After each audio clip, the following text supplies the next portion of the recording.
Hoy en el Tesoro de la Isla nos acompaña nuevamente Germán Bartorelli, que es especialista en Antoine de Saint-Exupéry. Ya estuvo aquí en la productora hace algunos meses hablándonos de la biografía y de las obras de este gran escritor y aviador. Y bueno, hoy vamos a continuar con esta temática. Germán, ¿cómo estás? Bueno, muy bien, Eugenio. Bueno, Todo bien ahí, gracias. contame, qué obra vas a comentarnos hoy, por favor. Te escuchamos.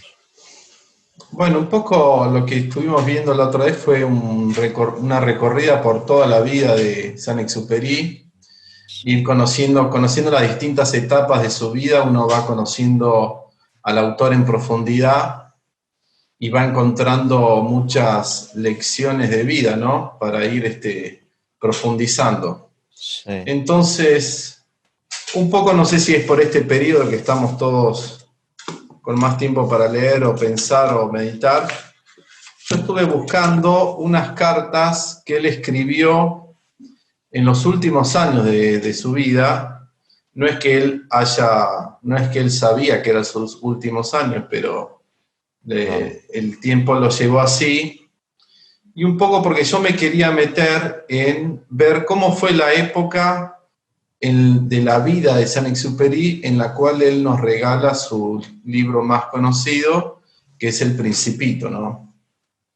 Y en verdad que es como un milagro, porque es la época más difícil de su vida, de Francia y del mundo entero, porque fue en plena Segunda Guerra Mundial. O sea, imaginémonos a alguien que viene de la guerra, derrotado, que tiene que emigrar a Estados Unidos, que vea su país dividido, no solamente dividido la Francia continental, sino los franceses que estaban fuera de su país, ya sea de Gaulle en Inglaterra, los que estaban en el norte de África o los que estaban en Norteamérica.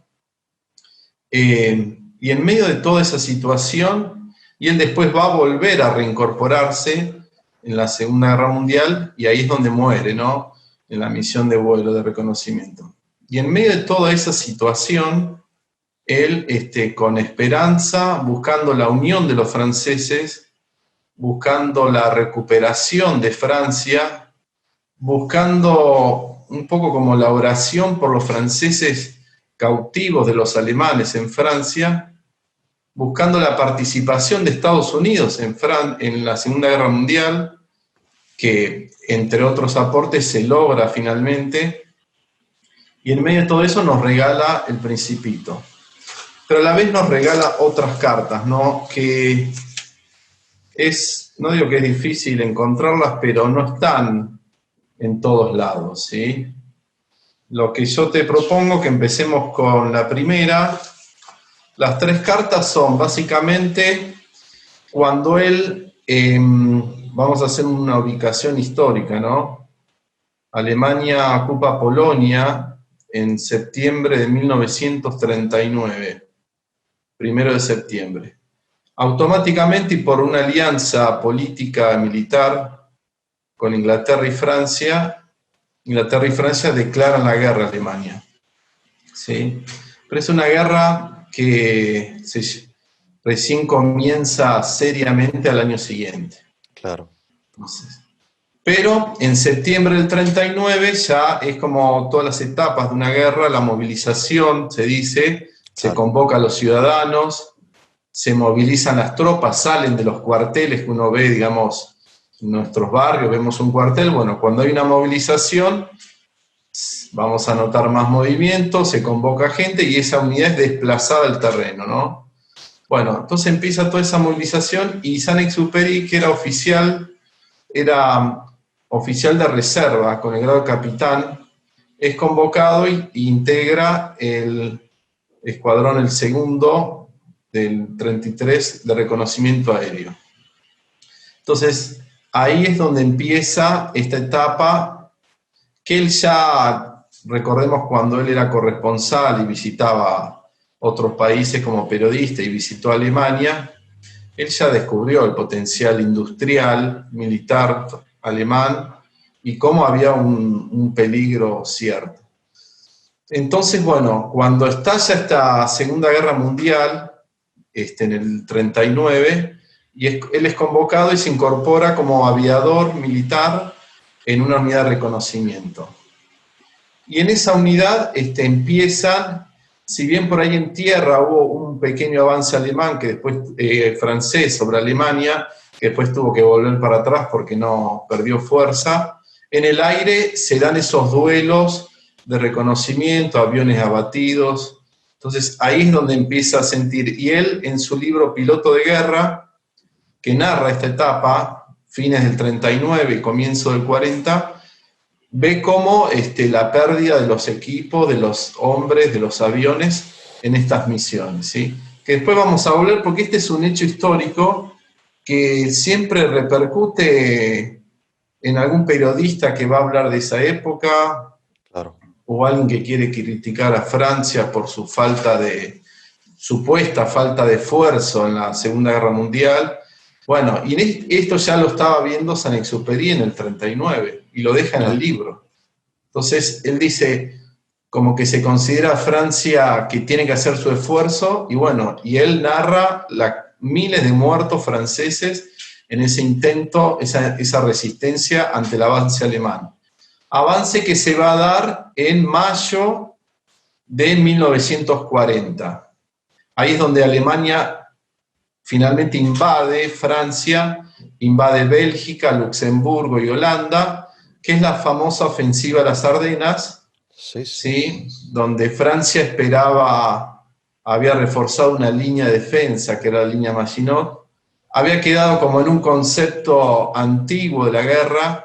Por eso es tan importante en las cuestiones militares ir viendo las nuevas tácticas, y Alemania impone una táctica violenta, rápida, el Blitzkrieg, la famosa guerra de relámpago, que combina en un ataque de tanques, pero muchos tanques a la vez, y muchos aviones a la vez, el famoso Stuka, y es una campaña que dura en 46 días, ocupa todo Francia, Alemania. Ahora, y en esa época... Germán, te hago una pregunta. De septiembre del 39 al mayo del 40, ¿hay o no combates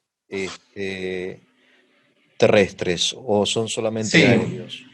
Hay una ofensiva francesa muy limitada, pero que es rechazada por Alemania. Tienen que volver como a la línea inicial. Es como que logran un avance de 20, 30 kilómetros sobre Alemania, pero es rechazada y queda como en una situación estática, ¿sí? A veces las guerras caen en una situación así, que en realidad es como que uno está preparando la segunda etapa o la segunda fase de la operación, que fue lo que pasó, ¿no? Pero a la vez de este avance terrestre y vuelta para atrás, en el aire sí había encuentros, había derribos, había misiones de reconocimiento, y ahí lo vemos a Saint-Exupéry militar activo, ¿no? Y un poco en los videos que habíamos grabado la otra vez, yo contaba que él decía, por ejemplo, las cantidades que habían perdido 2/3 de las tripulaciones. Eran aproximadamente 50 aviones y habían perdido más de 30. Entonces, y hay un hecho que él era capitán, y había un teniente, Gawal, que él se hace amigo y le dice, Gawal, después de la guerra nos vamos a juntar a tomar algo. Recordemos que él es francés del sur, ¿no? Es lo más parecido a un italiano, el espíritu latino, ¿no? Entonces como que le dice, y el teniente le responde, capitán, ¿usted cree que va a sobrevivir a esta guerra? Como diciéndole, es difícil, estamos muriendo equipos, aviones derribados toda la semana. Claro. Y yo hacía el paralelismo con lo que nos pasaba a los pilotos nuestros en Malvinas, ¿no?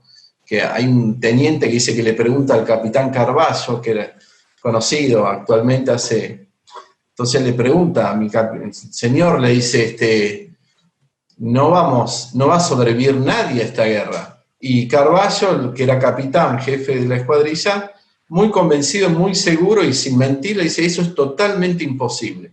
Y el teniente quedó como descolocado, le dice, ¿por qué, señor? Y porque somos más pilotos que aviones. Era como que diciendo que aunque se produzca el derribo de todos, bueno, entonces este teniente Gawal, bueno, después se hace amigo y después era oficial de carrera y en la segunda etapa de la participación de Saint-Exupéry en la Segunda Guerra Mundial, ya en 1944, es el comandante del escuadrón. Es como que al hacer carrera tradicional va escalando, Saint-Exupéry capitán, lo ascienden justo el último mes de su servicio, es ascendido a comandante, que sería para nosotros el grado de mayor, y ahí es donde muere. Y justamente este Gawal, hay un hecho puntual, lo nombra padrino de bautismo de su hijo. Ah, mira. Entonces, y el bautismo de Christian, del hijo de este teniente, se produce en el norte de África. No sé ahora bien si fue por Túnez. Bueno, y esta facilidad que tienen los pilotos es de agarrar un avión. Claro. Ellos ya estaban desplegados en el sur de Italia, iban avanzando, ¿no? Y va el bautismo ahí dicen que él pregunta, ¿y cómo es esto? Porque obviamente tenía que iniciar con la renovación de las promesas, o sea, y después en esta época encontré una foto de este Gawal, que después siguió carrera, llegó hasta general, con su hijo Christian, que también llegó a altas jerarquías en la aviación francesa. Pero bueno, acá lo tenemos a Saint-Exupéry, y mayo del 40, con esta ofensiva alemana, es donde lo mandan a hacer el reconocimiento a Arras, y que es este libro Piloto de Guerra en inglés, es Flight to Arras, que es un vuelo muy sacrificado que le hacen hacer y él sobrevive. Y ahí cuando termina esta etapa, cuando cae París, que justamente cae el mismo día que Puerto Argentino, la batalla de las Malvinas, cae el 14 de junio del 40, Alemania ocupa París, ¿no? Entonces Saint-Exupéry, un día antes, es desmovilizado su escuadrón, se traslada al norte de África, de ahí a Portugal, embarca y se dirige a Nueva York, ¿no? A Estados Unidos. Ahí está un periodo entre Estados Unidos y Canadá. Una de sus primeras acciones es de tratar de involucrar a Estados Unidos en la guerra. Ah, ¿sí? mira. Entonces, O sea, él sigue su actividad militar, pero política. claro, él es como que ya es desmovilizado, pero él es desmovilizado, su objetivo porque es liberar a Francia, digamos, su gran preocupación es Francia. Claro, de hecho hay un libro que es una carta en realidad, que tendrá 35 páginas, cartas a un rehén, porque su madre había quedado en la parte de Vichy, del régimen de Vichy, Bien. Que era un tercio de Francia, claro. Que después en el 42 es ocupado totalmente por Alemania, y él reconoce el valor del francés que se queda en Francia, que tiene que mantener vivo. Un poco podemos hacer un montón de analogías de la rapsodia del teatro polaco, como Karol Wojtyła mantenía el espíritu polaco a través del teatro. Entonces, Saint-Exupéry también es el exiliado, pero escribiendo, uniendo, tratando de llevar a que Estados Unidos participe de la guerra, convocando a los franceses para que le escriban cartas a los ministros norteamericanos para pidiendo este apoyo en Francia, en Europa. Él es un hombre que totalmente íntegro, y lo que él creía que era lo verdadero y lo bueno, se comprometía totalmente. Acá hay que reconocer que él no era un medias tintas ni un segundas intenciones. Pero Entonces, él reconoce que la salvación, la liberación viene por Estados Unidos. Es la única potencia capaz de hacerle frente a la Alemania nazi. claro, porque él descubre el potencial. Recordemos que Estados Unidos ya había participado en la Primera Guerra Mundial. Tiene su participación y y lleva al desenlace del triunfo de los aliados. En la Segunda Guerra Mundial no había otra posibilidad, era Estados Unidos. Y él a la vez, recordemos que él a la vez de aviador y escritor fue periodista, y yo digo que fue como un pensador, ¿sí? Como Claro. muchas de sus obras son como ensayos.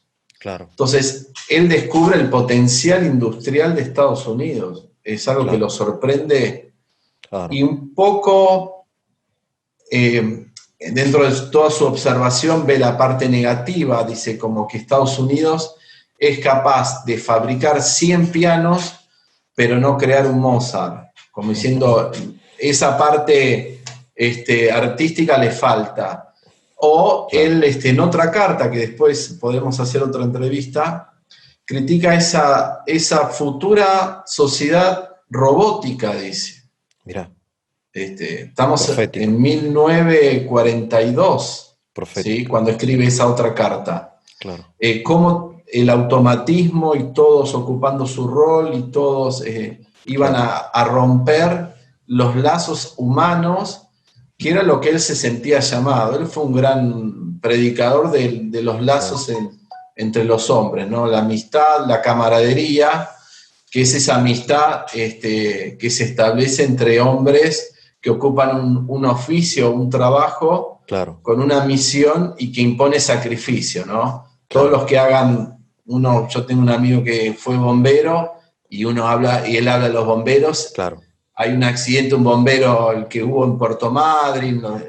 Y se siente ese lazo, ¿no? La fraternidad, sí. Esa fraternidad, claro. Bien. Entonces, bueno, ¿qué pasa?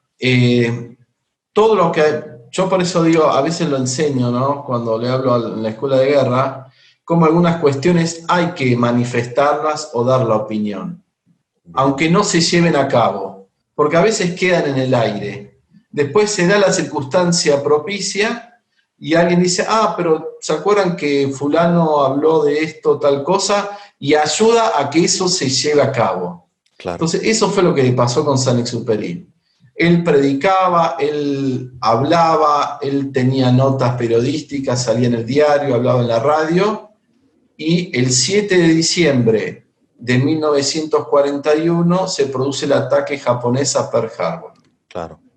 Entonces, ahí es como que ya está, Estados Unidos ya tenía la decisión y entra en la guerra contra Japón y la guerra contra Alemania, ¿no? Entonces, ahí es donde Saint-Exupéry vuelve, digamos, al primer plano.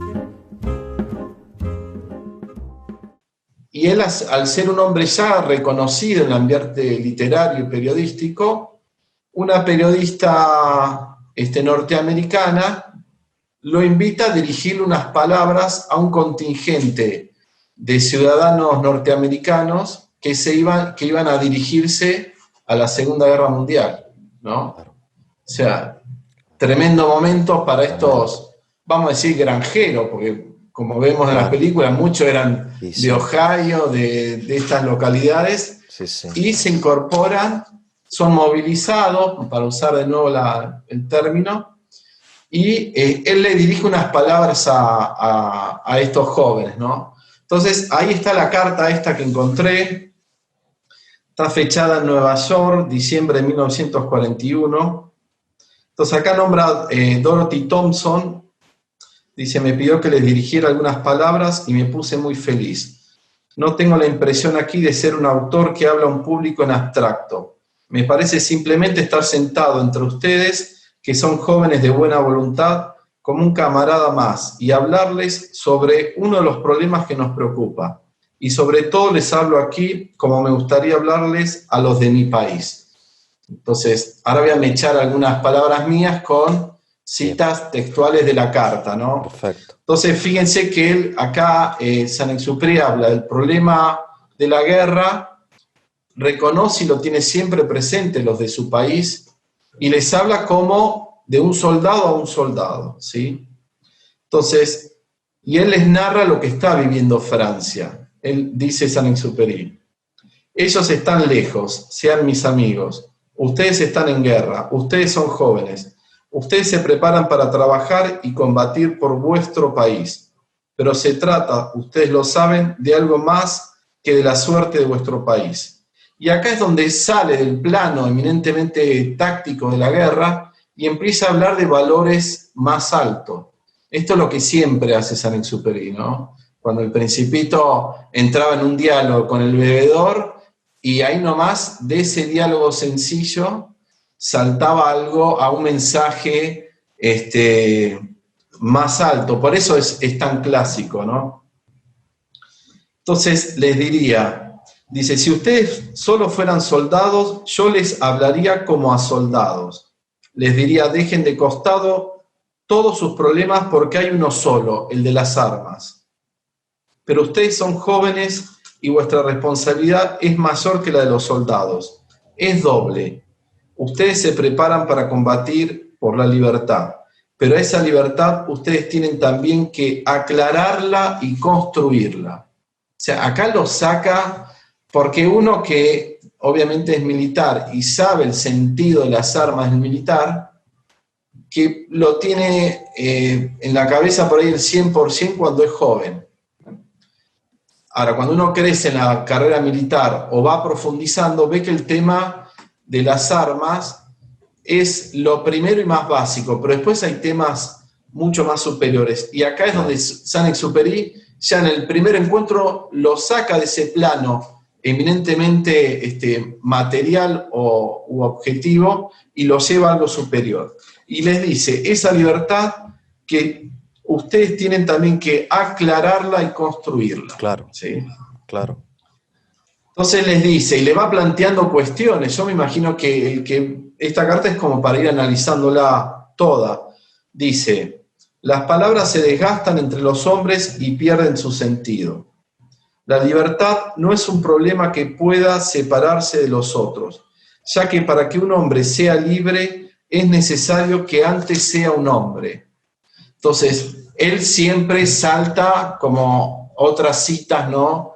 Que él dice, busca una estrella, o como buscar los ideales más altos, como hace un navegante que en su navegación no se va a guiar por un planeta porque sabemos que por el movimiento se pierde, sino busca una estrella y ahí fija su posición, su rumbo. Entonces, Saint-Exupéry esto lo dice, lo de las estrellas. También lo dice cuando dice, si uno quiere unir hombres en un desafío, no hay que contratarlo y decirle hay que construir este barco, el salario es tanto, estos son los materiales. Sino que él dice, junten a los hombres, háblenles del mar, de las costas lejanas, del viento, la tormenta. Dice, y ahí construirás un lazo de hermanos. Entonces, él lo que busca siempre es eso, ¿no? Entonces, después dice, pero sucede que vuestra ausencia, si no lastima al otro, lastima a la comunidad, porque ella es menos rica sin ustedes. Y acá empieza a hablar de algo que es la relación del hombre con el conjunto de hombres, la sociedad, o el equipo, o lo que arme, ¿no? Entonces, acá es donde empecé a relacionar que esta carta, sin duda, es de la misma época que cuando él escribe Piloto de Guerra. Porque dice, acuérdense que hablaba de la ausencia del hombre, que no lastima que lastima a la comunidad porque ella es menos rica sin ustedes. Esto también me hace acordar a esa oración de Teresa de Calcuta, cuando dice que es una gota en el mar, pero si esa gota faltara, el mar sería algo menor, ¿no? Entonces, ¿cómo la importancia de cada objeto? Y él dice, una catedral está hecha de piedras, las piedras componen la catedral, mas la catedral ennoblece a cada una de ellas. De esta manera, las piedras se transforman en otra cosa, ¿no? En esto hay que recordar que él de su vida en Francia, lo que es los castillos, las catedrales, las piedras, es como si alguien de nuestro campo hablara del alambrado, el ganado, el caballo, ¿no? Entonces, y esta metáfora que él usa de la catedral y las piedras, la emplea en el libro un montón de veces. En Piloto de Guerra, que al final, recordemos que yo decía que él hacía confrontaba los ideales que proclamaba la revolución, ¿sí? Igualdad, libertad y fraternidad, con las virtudes teologales, ¿sí? Fe, esperanza y caridad. Y ahora voy a saltar en algún momento a Piloto de Guerra y vamos a ver qué nos decía Saint-Exupéry. En Piloto de Guerra dice: mi civilización, heredera de Dios, ha fundado el respeto del hombre a través de los individuos. Y el hombre con mayúscula. Entonces, fíjense que es un humanismo que pone al hombre en un sentido trascendental, ¿sí? Porque primero habla de civilización y habla de que es heredera de Dios. No es este humanismo que se pudo haber instalado después, que pone todo en la primacía del individuo, ¿no?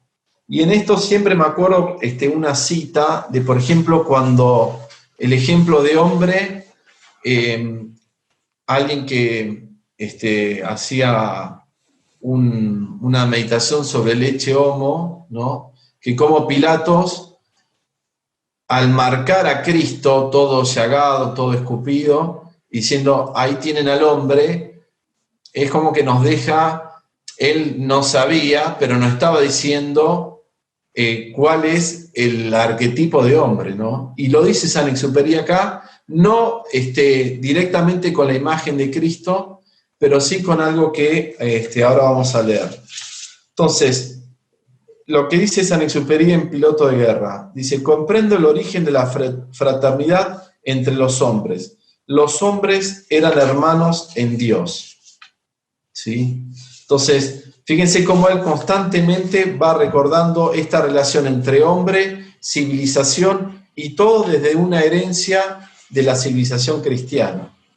Entonces dice en Piloto de Guerra: el humanismo descuidó el papel esencial del sacrificio, ¿sí? Pretendió transportar al hombre mediante palabras, no mediante actos. Entonces, acá empezamos a ver las palabras piedras, catedral, sacrificio, palabras, actos, que yo lo había leído acá, en la carta, ¿no? Porque en la carta él dice: las palabras se desgastan entre los hombres y pierden su sentido, ¿sí? Y en la carta también dice: una catedral está hecha de piedras, las piedras componen la catedral, mas la catedral ennoblece a cada una de ellas. De esta manera las piedras se transforman en otra cosa. Entonces fíjense cómo en todas sus imágenes Saint-Exupéry está tratando de transmitir a esos jóvenes el ideal de lo que es la camaradería, el sacrificio por una causa superior, ¿no? Lo podemos leer en San Martín, lo podemos leer en las cartas de Esteves de Malvinas. Entonces, esto es lo grande que Saint-Exupéry nos recuerda y nos trae siempre. Son palabras actuales, ¿no? Porque son hechos tan altos que están en todos los actos del hombre, ¿sí? Entonces, él vuelve en el libro, en Piloto de Guerra, dice: la catedral puede absorber las piedras que en ella cobran sentido. Entonces vuelve con la idea de la piedra. Pero el amontonamiento de piedras no absorbe nada. Y esto es cuando él habla de la libertad, y él decía: si las piedras quieren ser totalmente libres y destruir esa catedral, pasan a ser piedras dispersas en el pasto. Entonces, fíjense cómo la libertad es una libertad que se compromete o que se une en algo. No es una libertad proclamada a cuatro vientos y sin ningún sentido. Después dice también en Piloto de Guerra: soy el más fuerte porque mi civilización es la única que tiene el poder de soldar en su unidad, sin amputarlas, ¿no? Unir sin amputar. las diversidades particulares, vivifica la fuente de su fuerza al mismo tiempo que en ella se abreva. O sea, unifica, es fuente de la que él mismo toma. O sea, son imágenes que ahora estamos como leyendo y tú pasamos, ¿no? Pero uno, estos libros como que los termina destrozando porque lee una parte, subraya, cierra, después abre otra. Entonces, eso es lo que tiene Saint-Exupéry, ¿no? Es esa profundidad, ese poder unir cuestiones trascendentales, llevarlas a un plano sencillo, que obviamente él lo sacó de, por ejemplo, de él, en un momento a su madre, en cartas, le narraba lo maravilloso de la escritura de los evangelios, o del Cantar de los Cantares, o del Eclesiastés. Entonces como que se nutre la Biblia, es una gran fuente literaria para él, inspiradora, no solamente para meditar en esta cuestión del hombre, la misión, sino en la parte literaria, porque vemos en él cómo va acompañando un valor tan alto con una narración de un hecho tan sencillo. Si Claro. nos acordamos del Evangelio este fin de semana, el sábado, el domingo, uno era el hombre que iba esparciendo semillas. Entonces, yo me imagino si alguien se presenta en un gran congreso elevadísimo y empieza a hablar del hombre que va tirando semillas, más de la mitad van a decir a qué quiere llegar, ¿no? Claro. Pero el hombre que tiene esa lectura, o como decía Saint-Exupéry, dice que lo esencial es invisible a los ojos, que ve con los ojos del corazón, va a apreciar ese mensaje profundo que está en lo más sencillo. Entonces dice, ahora vuelvo, fíjense que lo que voy a leer ahora, por ahí los estoy mareando, pero aclaro en cada momento. No, te escuchamos con gran placer. Porque yo voy salteando de piloto de guerra a la carta. En piloto de guerra hablaba de unir sin amputar. Entonces fíjense lo que dice en la carta a estos jóvenes americanos que iban a ir a la guerra, ¿no? Dice, pero el orgullo de la civilización cristiana de la cual provenimos y que todos, creyentes o no creyentes, hacemos nuestro, es el de buscar esa unión en lo universal. Dice, el nazi se esfuerza en definir al alemán, o más difícilmente aún al ario, para hacer de él el objeto de una religión. Nosotros buscamos definir al hombre para hacer con él nuestra religión. Antes que nada, toda nuestra civilización ha buscado definir al hombre. Cuando ustedes exigen del médico más célebre, que a pesar de su importancia arriesga su vida por un enfermo contagioso, cualquiera, ustedes someten a la persona de ese médico no a otro individuo, sino al hombre, de cual el enfermo contagioso es el representante. Entonces, fíjense, parece hasta que está hablando de 2020, cómo el médico, aunque sea el médico premio Nobel de medicina, tiene que, la misión de atender al prójimo y lo lleva a salir de sí mismo. Esto un poco lo vemos también todos, ¿no? Cada uno en su profesión. Cuando a veces hay una situación y hay que tomar imponer una sanción u ordenar algo molesto o decir ya te terminó, tiene un 0 o tiene un 1, uno por ahí en su personalidad, ¿no? Se acuerda lo que uno fue cuando él fue joven y dice, bueno, dejémoslo pasar. Pero cuando uno se pone en la misión de decir, no, yo soy el profesor, yo soy el oficial, el que tiene que llevar a este hombre o a este alumno a crecer, y ahí uno tiene que obedecer a la misión que uno está representando. Eso claro. Saint-Exupéry lo veía siempre, ¿no? Cuando decía, bueno, hay cuestiones que no es uno, sino es el cargo que uno está ocupando. Entonces, claro. Ahí es cuando uno deja de lado muchas cosas y tiene que responder. Y acá fíjense que él lo lleva al médico, porque dice, el médico tiene que a pesar del riesgo, atender a ese herido. Y en Piloto de Guerra hace lo mismo, pero con un rescate de mineros, ¿sí? Él dice que solo puede entenderlo desde esa unión que hacen al hombre con mayúscula, esa unión de individuos que aportan al hombre cuando un minero queda atrapado en la mina por un derrumbe y 40 mineros van en auxilio a pesar de que por ahí pierden la vida los 40.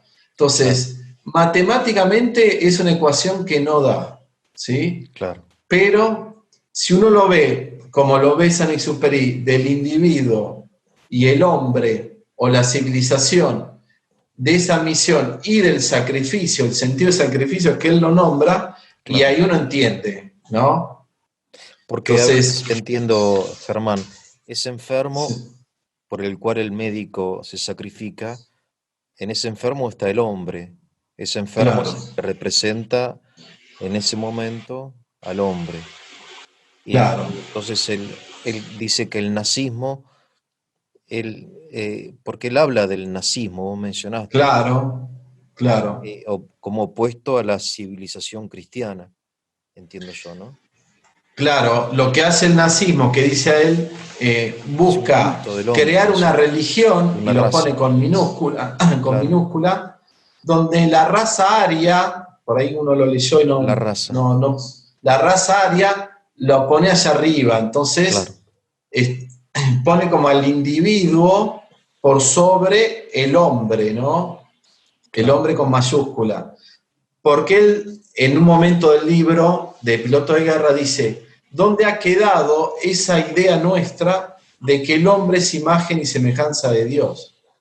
Entonces, claro, entonces, y ese hombre que es imagen y semejanza de Dios hace que los individuos, entre ellos, establezcan una relación, un lazo, donde el que todos contribuyen o el que se impone es para lograr mantener o exaltar esa imagen de hombre, ¿no? claro. Entonces, él lo va diciendo en distintas partes, pero uno puede al final de toda la lectura decir, listo, él dice, Dios, civilización cristiana, hombre como imagen y semejanza de Dios, individuos que logran esa dignidad a través de la contribución hacia ese hombre, ¿no? Esa es la imagen de cada persona, es como una piedra de una gran catedral, Claro. Y ese individuo que contribuyen al hombre son como las piedras, como las donde piedras. ellas tienen que dejar la libertad. Imaginémonos el ciclo de una piedra. Está en una montaña, se le da de martillazo y martillazo para sacarla, se la moldea, o sea, se le va sacando lo que sobra, diría Miguel Ángel, y va a poner en el Claro, muro. Un poco, si hacemos la inversa, acordémonos el tema de Pink Floyd, The Wall, que él dice en contra, como no seamos un ladrillo más en la pared. Entonces, el movimiento así modernista busca, no, la libertad por sobre todo. Entonces, claro, no seas un muro más en la pared, ¿no? claro. No educación, no esto. Ujú. Entonces, Saint-Exupéry ve el otro lado, dice, no, la piedra, respetando, creando ese lazo, asumiendo ese compromiso, contribuye a la catedral. Ahora, lo Los interesante es que esa hombres, piedra no pierde libertad. Esa piedra, al ser parte de una catedral, no es que pierde su libertad. no, la planifica más, digamos, porque Planifica la libertad. le da un sentido a lo largo del tiempo y hasta trascendental. Si yo quiero la Claro. libertad ya y total, mi libertad ¿cuánto dura?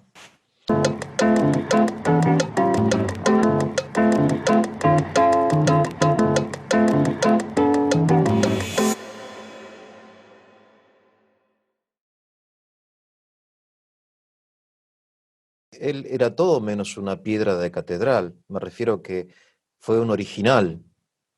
No fue fue, digamos, una piedra de la catedral de la civilización cristiana, pero en su individualidad fue una persona totalmente original, hasta con cierta extravagancia, diría yo, ¿no? Por sus viajes, sus Y vuelos, sus aventuras. sí, Combina sus libros que son fuera de serie, ¿no? Fuera de serie literalmente, ¿no? sí, él es como que yo agarro yo explicando funciones, mirá a los alumnos en la secundaria, digo, la función es como una licuadora, ¿no? Yo pongo, o un exprimidor, pongo naranjas y ¿qué sale? Jugo de naranja. Pongo papa y sale puré de papa, o sea, es totalmente lineal la función. Ahora, se me vino ahora esta metáfora, con Saint-Exupéry es como que él agarra todo, lo pone en esa multiprocesadora y puede salir de todo, ¿no? Entonces, lo bueno de él es que lo puede agarrar cualquiera, leerlo y cada uno va a descubrir o estas profundidades o cada una de las cuestiones que él ve, ¿no? Claro. Cuando el Principito va recorriendo los distintos planetas, y eso interpela a cada uno en algo de su ser, ¿no? Claro. Por ahí al bebedor en algo, al rey, al vanidoso, al guardaguja, que era guardaguja que yo lo entendí en Junín, que es el guardaguja, ¿no? Porque en la estación de tren está la casilla donde se manejan todas los rieles que se van moviendo Ujú. para que el tren o vaya para allá o vaya para allá. Entonces, el guardabuja que mandaba un tren para allá, pero ¿qué buscaban los hombres dentro del tren? Él no lo sabía.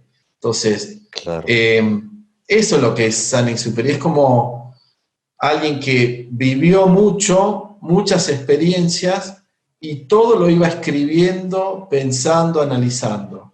Acuérdense que acordate que esa primera experiencia de él es en el desierto, ¿no?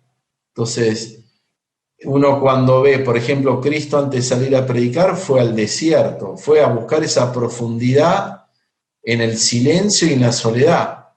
Y Saint-Exupéry está casi 2 años en el desierto de África, Dos antes de pasar a años. Argentina. Claro. Entonces, con el vuelo, con las tribus que se habían levantado, había un estado belicoso en África, con el riesgo, la muerte, el silencio, el mar, la noche. Él todo, por eso es como que uno dice, todo lo de su vida está en sus escrituras. Todo lo que él Claro. vivió, de hecho, cuando él está en África, él escribe Correo Sur, que es de un aviador joven, soltero, que tiene algún romance no correspondido y bueno, y el riesgo del vuelo. Y uno dice, eso es más o menos por ahí lo que él estaba viviendo. Después cuando está en Argentina y escribe Vuelo Nocturno, es todo lo contrario. Es un piloto casado con su esposa que lo espera, Claro. ¿sí? El otro piloto casado con su esposa que lo despide, porque uno traía el correo desde Río Gallegos, de la Patagonia Argentina a Buenos Aires, y el otro desde Buenos Aires salía a Brasil, y después en Brasil había otro que cruzaba el Atlántico, África, Europa. Entonces, uno dice, bueno, ¿qué estaba viviendo Saint-Exupéry en África? Y bueno, su primer momento de soledad, lejos de su familia, lejos de su madre, había muerto su hermano, ¿no? Muy de joven, ya había muerto su padre mucho antes, su hermana mayor estaba enferma, iba a morir pronto, ¿sí? María Magdalena. Entonces, y bueno, y él con esa fe es puesta a prueba en la soledad del desierto y todas las desgracias familiares y todo el riesgo de ese trabajo. Entonces, es un poco como uno cuando va leyendo, va diciendo, bueno, acá él estaba viviendo esto, Claro. ¿sí? Entonces, él en la carta, cuando ya estos soldados los busca, primero elevarlos a los valores más altos. Después es crear en ellos ese lazo de camaradería. Entonces le dice en la carta, ¿no? Ahora ya no toco más el libro, es todo carta. Dice, carta o esto me parece que fue como una conferencia. Dice, el punto clave del que hablo es el sacrificio. Y no llamo sacrificio al renunciamiento a los bienes de la vida, ¿sí? Entiendo el sacrificio como don gratuito. Entonces acá ya les está hablando, fíjense, del sacrificio que no busca la remuneración material. Y acá hay algo que a los argentinos siempre nos alegra, que él nombra a Buenos Aires, a la Argentina en su etapa. Porque él dice, viví durante 8 años la vida de piloto de línea, y narra que, bueno, que estuvo en Buenos Aires. Entonces, él dice, las noches que me han hecho crecer no son aquellas en el curso en las cuales yo gastaba el dinero de mi salario, sino aquellas donde hacia las 2 de la mañana en Buenos Aires, en la época en que fundábamos la línea, porque la estaban prolongando el recorrido de la línea aérea hasta Río Gallegos, cuando acababa de dormirme agotado por una serie de vuelos que me habían mantenido 30 horas sin dormir, un golpe brutal de teléfono debido a un accidente lejano me sacaba de la cama. Él era el inspector, director, entonces cualquier inconveniente lo llamaban. Él vivía en el centro de Buenos Aires, Mirá. Florida y Diagonal Norte. Ah, sí. Y de ahí el aeródromo quedaba en Panamericana y Ruta 197. Bien. No es lo que es hoy Panamericana asfaltado, y él lo cuenta, lo dice acá, dice... Tortuguita sería eso, algo así. Es Pacheco, Talar de Pacheco. Sí, yo fui hace 3 semanas, tuve que hacer un trámite cerca, porque de los hangares quedan algunos. Ah, hay hangares todavía ahí. Están los hangares, impresionantes. Justo hay una calle y se ven los hangares, y ahí pasó todo. Entonces, dice, en la época, dice, un golpe brutal de teléfono debido a un accidente lejano me sacaba de la cama. Y le decían, es necesario que vengas al terreno, aeródromo. Tienes que ir hasta el Estrecho de Magallanes. Él decía Estrecho de Magallanes, en realidad la última escala era Río Gallegos. Pero claro, como está próximo, dice, y salía refunfuñando de mi cama en el frío del invierno. Me llenaba de café negro para no dormirme en vuelo. Después, luego de 1 hora en coche, a través del barro de caminos provisorios y socavados, o sea, desde el centro... El barro de la Panamericana. No era la Panamericana. Después, luego de 1 hora en coche, bueno, ya lo leí esto, bajaba en el aeródromo y me reencontraba con mis camaradas. Les daba la mano sin decir nada, adormecido todavía y gruñendo, entorpecido por esos reumatismos que el invierno fabrica luego de 2 noches en vela. Encendía los motores, leía las previsiones meteorológicas y salía en vuelo. Entonces, fíjense cómo él pone un ejemplo cotidiano de su vida, como la comodidad o el descanso merecido, ¿no? Sí. Ante una misión, ante una desgracia, uno deja sus propios intereses, pone la cuota de sacrificio y va en busca del camarada. Esto me hace acordar también un poco cuando uno resalta esa camaradería entre los franceses y los argentinos en la línea, cuando se produce el primer accidente que muere el piloto, Pedro Ficarelli en Paraguay, ¿sí? Él despega con niebla y a los pocos minutos choca un cerro en Paraguay. Uno dice, ¿hay cerro en Paraguay? Sí, hay cerritos de 300 metros. Si uno lo ve aeronáuticamente, 1000 pies, ahí lo va a tomar en cuenta. Y Jean Mermoz, que era el otro aviador de la aeroposta, había regresado un vuelo desde Brasil, ¿no? Todo el día volando. Cuando aterriza en el Talar de Pacheco y se entera de este accidente, él pide un avión y se va a buscar el cuerpo. Mirá. Para poder enterrarlo. Era rosarino, Pedro Ficarelli, para poder enterrar. Entonces, fíjense esta camaradería, este sacrificio por sobre la propia acá si uno lee las obras de misericordia, ¿no? Enterrar a los muertos, y para nosotros hoy es una cuestión difícil, pero mucho más simple, ¿no? Si uno dispone los fondos. Ahora vemos esta acción de Jean Mermoz de decir, voy a buscar el resto para que los deudos puedan rendirle su despedida, Sí, sí. y ahí uno ve el quilate la que estaban hechos estos hombres, ¿no? Ahora, lo interesante es que él dice que esas noches fueron las más felices de su vida. Sí, en las cartas de él de Buenos Aires, la primera reacción siempre no fue buena, pero le pasan a todos. Yo me acuerdo, mi primer destino militar fue en Uspallata. Yo llegué a Uspallata en julio, pensé que me había tocado el pase a la luna, porque era todo seco, era un horror. Después uno fue conociendo mejor, fue haciéndose amigos y ya pasó a tener más color. Vino el verano, ese invierno no había ni nieve siquiera, me acuerdo, no se podía ni esquiar. Saint-Exupéry con Buenos Aires le pasó lo mismo, esa primera, pero después el vuelo y esos camaradas, esos mecánicos, Qué lindo, pilotos, qué lindo. que gracias a esta decisión gubernamental, ¿no? Yo decía Marcelo T. Alvear, Claro. pero detrás de todo esto estaba su ministro de guerra, que era Agustín Pedro Justo, el general Justo, ¿sí? Que fue un gran desarrollador. Entonces, que fueron los que dijeron que la mitad de los empleados debían ser argentinos. Entonces ahí generó toda una camada de pilotos, de mecánicos, que bueno, habíamos visto que fueron, así como la Aeroposta en Francia fue la que dio origen a Air France, Sí. en Argentina la Aeroposta dio origen, después de varias y de unirse con otras empresas, dio origen a Aerolíneas Argentinas. Mira. Entonces, acá vemos, y él lo pone, dice en la carta, recuerdo el gusto de aquella fraternidad de armas en las últimas horas de la noche, ¿sí?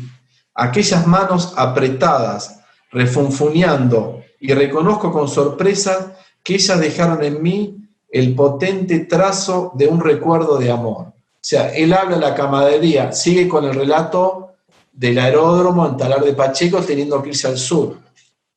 Entonces, fíjense, este hecho, una línea que era civil porque llevaba correo, Claro. o algunos esporádicos pasajeros, pero esa acción, ese sacrificio, ese valor puesto de manifiesto, él ese ejemplo se lo presenta a soldados que van a morir en la guerra.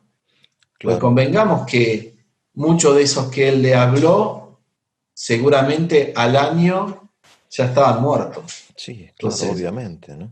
y acá dice que, lo vuelvo a repetir, aquellas manos apretadas refunfuñando. Y esto es lo que uno siempre descubre, esa válvula de escape del refunfuneo, ¿no? Que uno la tiene que usar en su vida y tiene que respetar cuando el otro, ante una situación estresante, le sale ese refunfuneo, ¿no? Sí, obvio, sí, sí. Entonces, yo me acuerdo de algunos hechos, ¿no?, que uno tuvo que militarmente o como profesor, ver esa situación, que ante una situación de estrés o de exigencia, un examen, poco tiempo, ese refunfuneo, bueno, había que respetarlo y dejarlo y seguir, ¿no?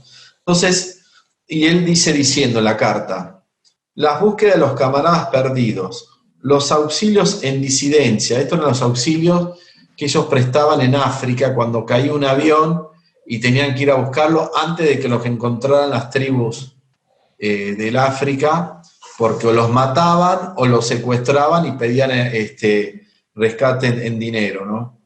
Entonces, los auxilios en disidencia, el exceso de fatiga, esa parte de acción que nada pagaba, descubro qué es lo que me ha hecho nacer, incluso si por entonces no comprendí su poder. En cuanto al recuerdo en donde gastaba mi salario, solo quedaban cenizas. Entonces, él habla como lo que él hacía en plena libertad individual, quedaban cenizas. Ahora, lo que él hacía con esa cuota de sacrificio, con ese lazo de fraternidad, con esa misión que había que cumplir, ese ad imple ministerium, es lo que a él lo llenaba. Entonces, claro, él le quiere transmitir ese mensaje a estos jóvenes. Y termina diciendo, ¿no? Mi trabajo no valía nada si al mismo tiempo que me nutría materialmente no me hacía pertenecer a algo, ¿sí? claro. Si no me hacía piloto de una niña, jardinero de un jardín, arquitecto de una catedral, soldado de una Francia. Por ahí lo dije muy rápido, pero fíjense Muy que él lindo. nombra un oficio en base a, ¿no? Él dice, piloto de una línea. Entonces, jardinero de un jardín, arquitecto de una catedral, soldado de una Francia. Fíjense que la última ejemplo que da es el que le da a los soldados, Sí, pues sí. justamente le está hablando a jóvenes que se van a ir a la guerra. Entonces, esto es un poco lo que elimina ese individualismo, ese Claro, claro. egoísmo, Una tarea común, claro. ¿sí? Que a Así veces que, todos podemos caer a una debilidad así un poco, y después uno se da cuenta y no, dice, no, esto es, hay que vivirlo así, es el lazo de uno con el equipo, el grupo, la misión, el país, con lo que va a hacer. Y dice, si nuestras creaciones de líneas, sigue hablando de la línea aérea, ¿no? Nos enriquecían el corazón, es en razón de los dones que ellas exigían de nosotros. Entonces acá vuelve, nos hacía crecer por lo que nos exigía. mm, Acá volvemos con esta fuente que decía el piloto de guerra, que ella se nutría de esa misma fuente que alimentaba. Entonces, fíjense qué pasaría si por nuestro egoísmo o nuestro individualismo dejamos de alimentar esa fuente, ¿sí? Entonces, esto me acuerdo una vez, mirá los recuerdos que uno trae ahora, cuando estudiábamos la historia de la isla de Pascua. Nos hicieron estudiar en un momento, sí, no era una cuestión, pero había un detalle que no me lo olvido nunca más. Llegaron unos europeos, quisieron civilizar a los que hoy los vemos, ¿no? Son como los maoríes, y les dejaron ganado, ¿no? Les dejaron vacas, ovejas, como para que ellos aprendan a cultivar todo. Bueno, y volvieron al año. ¿Y qué encontraron? Nada, se habían comido todo. O sea, le habían dicho, de las vacas que se aparen, que tengan su cría, que crezca, y de las 3 comete una, así después tenés más ganado. Bueno, ¿qué hicieron? Estos se comieron todo, entonces no quedó nada. Entonces, un poco uno piensa de esta metáfora que nos trae Saint-Exupéry. Dice, si nuestras creaciones, y vuelvo a repetir, nos enriquecían el corazón, es en razón de los dones que ellas exigían de nosotros. Entonces, fíjense cómo ese soldado de Francia, ese arquitecto de catedral, se produce una relación fundamental que uno alimenta al otro y el otro se alimenta de uno, ¿sí? claro. Esto me hace acordar a cuando aquel sacerdote o aquel hombre le pregunta a Cristo, ¿qué tengo que hacer para ganar el reino de los cielos? Y Cristo le empieza a decir, bueno, los mandamientos. Bueno, todo eso ya lo he hecho, le dice. Bueno, o cuál fue el mandamiento más importante. Y le Sí, dice, amar a Dios y ama a tu prójimo como a ti mismo. Entonces, ese lazo que es enseñanza evangélica, y la vemos en Saint-Exupéry en toda su obra, ¿sí? Él como que no teme o no se acobarda ante el sacrificio o ante el esfuerzo que tiene que asumir, ¿sí? Entonces, esta primera carta es del 41. Después hay una carta del 42, que lo podemos ver en otro momento, que es cuando Alemania ya invade la parte del régimen de Vichy. Entonces como que pasa a estar en una sombra total Francia, porque antes en el régimen de Vichy, él, por ejemplo, podía enviarles cartas a su madre, que estaba en la parte de la Francia libre. Ya después, cuando Alemania, al final de la guerra, se va complicando e invade, ya queda en la nada, ¿no? Y la última carta, que es la más profunda y ya final, que es la carta a un general X, al general X, que en realidad es una carta que a él le encuentran entre sus papeles, ¿no? Él muere, ¿qué Él día? muere en 1944, En el el 31 de 44. julio, y En una cuando misión. van en una misión de vuelo de reconocimiento, que era el segundo gran desembarco en Francia. El primero había sido el día D, el famoso día de Normandía, el 6 de junio del 44, y el segundo fue la Operación Dragón al sur de Francia, en la Costa Azul, Toulon, Marsella, que fue el 15 de agosto del 44. Y la misión de él era ver dónde estaban ubicadas las tropas alemanas para ver el desembarco, ¿no? Y bueno, típico cuando alguien cae en una misión, los camaradas tienen que ir y buscar todas sus pertenencias y remitirle a los familiares.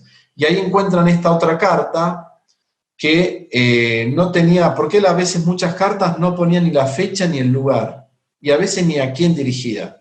Obviamente la habrá puesto en el sobre cuando iba enviado.